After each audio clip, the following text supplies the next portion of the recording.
I'm holding a part in my fist, barely bigger than my thumb. I shake it next to my ear. Nothing. No rattle. Dead. Now look at what you've been paying for while this thing sat there in silence. A new seal. Then, the same seal again 60 days later. Oil topped off from the jug in your trunk. Throttle body cleaned. Plugs pulled. 5 invoices. 5 jobs. Every one of them done right, and not a single one of them touched the cause. The cause costs less than an oil filter, and nobody checks it. Not because your mechanics are bad, because those 2 minutes of checking don't have a line on the price sheet. What can't be billed doesn't get done, which means seeing it is on you. 5 signs this part gives itself away by: the dipstick, the spot on the pavement, the idle at a red light, a whistle, and the carbon. The check. 5 minutes in your driveway. $0. No scan tool, no shop. And the most honest piece of evidence isn't in the engine at all. It's sitting inside a box that opens with 2 clips, and I'll tell you what to look for in there toward the end. You are merging onto the fast road.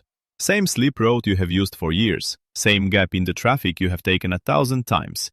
Except this time, your foot goes further down to make it fit. So you blame the heat, the load in the boot, the fuel you bought last week at the cheap place. The car does not argue with you, because the car has nothing to say. Sitting on top of your engine there is a rectangle of pleated paper, and it is choking. Here is what a blocked engine air filter actually does, and it is the opposite of what most owners assume. Less air arrives. The engine management sees the mixture going rich and does its job flawlessly. It cuts the fuel back to match the air it has got. Less air, less fuel, which means you lose power and economy at the same moment, from the same cause. Run up a flight of stairs breathing through a folded blanket. You will reach the top. You will simply arrive slower, having worked twice as hard to get there. The cruelty is in the time scale. This does not happen on a Tuesday. It happens across months, in slices, and your right foot compensates for every slice without asking your permission. By the time it is genuinely bad, you cannot remember what your own car used to feel like, because it was taken from you a little at a time, and nobody robs you that patiently unless the theft is invisible. Meanwhile, the computer is reporting success. Mixture correct. Sensors content. There is no sensor anywhere in the world that measures how dirty a filter is, so the machine signs your car off as perfect while it suffocates. The housing sits on top of the engine under 2 to 4 clips. Lift the lid, pull the element out, and look at it. A new one is white, or very close to it. Gray, dark brown, near black, finished. Wipe the pleats with a finger. Finger comes away dirty. Finished. That part costs less than 1 tank of fuel. You have been paying for it every week at the pumps for a year, and you never once bought it. Your engine has been breathing through a blanket, and nothing was watching. Now there is a second filter in your car. It costs even less than the first one, and the thing it protects is not the engine. August. Windows up, fan on full, and the child in the back has been coughing since you switched it on. Something is coming out of those vents that smells like a cellar. You spray something pine-scented at the dashboard and carry on driving. That is your cabin filter, and it works in total silence. No light, no code, nothing you could hear if you tried. It never gives you anything at all, which is precisely why owners leave them in for 4 years, 5, 6, sometimes for the entire life of the car. 2 things happen while it sits there. Blocked solid, it makes your air conditioning and your heater fight for every scrap of airflow, and that fight is dragged straight out of the engine. That half costs you money. The other half costs you something you cannot buy back. The air arriving at your family's faces is coming through a mat of grey felt that stopped filtering years ago, and everything that mat was fitted to catch, dust, pollen, fungi, bacteria, now lands in a child's lungs with nothing standing in the way. In a city with real traffic, an old cabin filter stops being a maintenance item and becomes a health problem for every person sitting in that car. It costs less than the engine filter, and it lives behind the glove box. Open the glove box, release the plastic tray behind it, Draw the element out and hold it up against the light. Simple rule, and it needs no expertise whatsoever. If you would not press your own face against it and breathe in, your child should not be breathing through it either. That cough in the back seat has been an instrument reading all summer long, and nothing in the car was ever going to translate it for you. That is the end of the cheap parts. From here, nothing on this list costs less than a tank of fuel, and the next one is a part most owners do not know their car has. Cold morning and you reverse off the drive. There is a thud from somewhere under your feet that was not there last winter, so you reverse a little more gently. Within a month, that thud is simply a noise your car makes, like the indicator ticking. It is not a car settling into old age. It is rubber that has given up holding 200 kilograms of iron in place. Your engine and gearbox are not bolted to the body. They never are, and there is a very good reason. A solid connection would deliver every combustion pulse into the cabin as a hammer blow. So they sit on blocks of rubber bonded to metal. Mounts. They are the engine's own suspension, and their entire purpose is to swallow vibration before it reaches you. Rubber does not last forever. It dries. It cracks. It separates from the metal it was bonded to. Then it breaks through completely. And here is the strange part. Most owners do not know mounts exist. They appear on no service sheet anyone has ever handed you. So learn the symptoms instead, because they are loud. A dry knock on startup, metal striking metal. In an automatic, selecting drive or reverse gives you a hard lurch, as though the car jumps before it moves. At idle, the steering wheel trembles more than it should. Pulling away from cold, a metallic clack from under the bonnet. There is no fixed replacement interval printed anywhere. In practice, the signs begin showing past 100,000 kilometers, and a torn mount changes nothing that the engine management measures. Mixture right, timing right, every sensor content, and the engine swinging on broken rubber. Every one of those thuds was your engine loading its own mounts, its own drive shafts, its own gearbox linkage. You were not ignoring a noise. You were paying for damage in monthly installments and calling it a noise. So if the tool cannot feel it, something else has to, and you are already sitting on the sensor. Do this tonight on the drive, and you will know something about your car that the shop which inspected it last month does not know. Level ground, handbrake fully up, engine running. Your foot pressed hard into the brake pedal, hard, not resting on it. Selector in neutral or park, engine idling. First, look at the steering wheel. A faint shimmer is normal, that is a running engine doing its job. A visible tremble, a wheel you can actually watch moving, means the mounts are worn. Now stay in the seat. Stay hard on that brake. Move the selector into drive and feel what comes up through the seat as the transmission takes up the load. A slight settle is normal. A dry thump, or a hard lurch as though the car tried to leave without you, means the mounts are damaged. Then do it again in reverse. A thump in both directions confirms it. 5 minutes. Nothing opened. And you have just performed a diagnosis that no scanner ever built can carry out, at any price, in any country. The double thump, forward and back, brings a very particular feeling with it, and it is not relief. The fault was always there. The only missing ingredient was a human being willing to sit down and feel for it. Until they are replaced, protect them. Gentle throttle while the engine is cold, and never brake abruptly while a gear is taking up. Done on time, this job is straightforward and the bill is modest. Left alone, a mount breaks clean through, the engine tilts onto whatever supports remain, and the work becomes urgent. Urgent work is never cheap. Nobody in history has negotiated a good price on a car that had to be fixed today. If you have got this far and you are nodding at the screen, do one thing for me. Subscribe before the next part.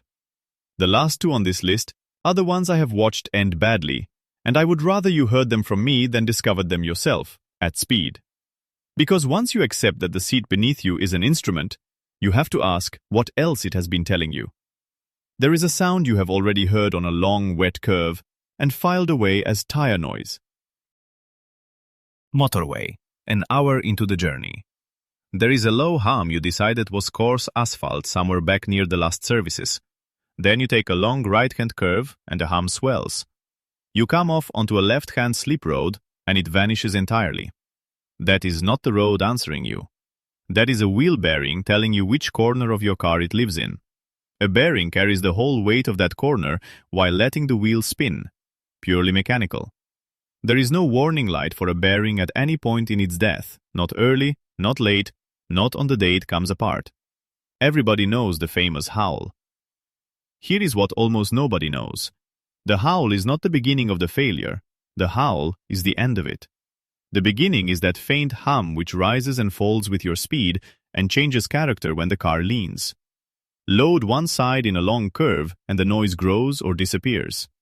That is the cheapest test on this entire list. It costs nothing at all, and you can run it on your way to work tomorrow morning. By the time it is loud enough to be obvious over the radio, play has already developed inside it, and it is chewing into the hub with every kilometer you drive.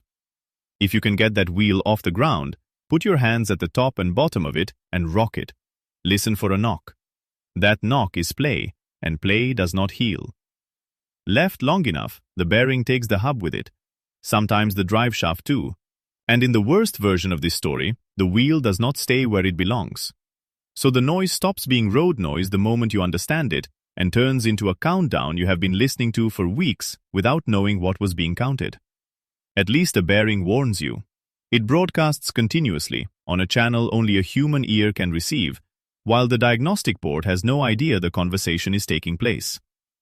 The final part on this list does not warn you at all. It passes a visual inspection. It feels entirely normal, and it can remove every brake on your car in 1 second. You press the pedal at the junction, and it travels further than you remember before anything happens. But you had the fluid changed, the system bled, the pads done, nothing was found, and nobody lied to you. What you felt under your foot was a rubber hose swelling like a balloon instead of passing your effort to the wheels. And the outside of that hose is smooth, black, and utterly convincing. Flexible brake hoses join the rigid metal lines to the calipers because your wheels steer and travel up and down, and something in that hydraulic circuit has to bend. So it is rubber. Across years, rubber dries and swells internally, losing its strength on the inside while looking flawless on the outside. Then it fails one of two ways. The first is that soft pedal on a system that has been bled correctly. Your foot pushes, the pressure goes into stretching a hose rather than squeezing a brake, and you get less braking than you asked for. The second way is that it bursts. No build-up, no symptom the day before. It simply lets go, and the car has no brakes. A hose that lets go while you're pulling out past a lorry does not end in a repair bill. And this is the point where the silence stops being a limitation of the tool and becomes the mechanism of the damage. There is no sensor for the condition of a brake hose. A soft pedal on a properly bled system is a total brake loss risk that generates 0 codes, right up to the instant when it generates none at all. Somebody, at a desk, decided not to monitor the one part whose failure removes your ability to stop, and then sold you a machine that certifies its own blindness as good news. Only an eye catches this one in time. Cracks. A dried, crazed surface like old skin. Swelling or bulging anywhere along its length. In theory, they last the life of the car. In practice, inspect them every 2 years and replace them at least once every 6 or 7, even when they look perfect. And if you are suspicious of a hose right now, check your fluid level daily until it is replaced. Avoid hard braking, and if your pedal feels soft, do not take that car onto a motorway. Not once. Not even to get it to the workshop. If a pedal can lie straight to a mechanic's face, then every part on this list has to be checked by hand, on a schedule you set and nobody else. So take a torch and walk to your front wheel, because there are 2 things to look at behind that rim. 5 parts. Not one of them can speak to a computer.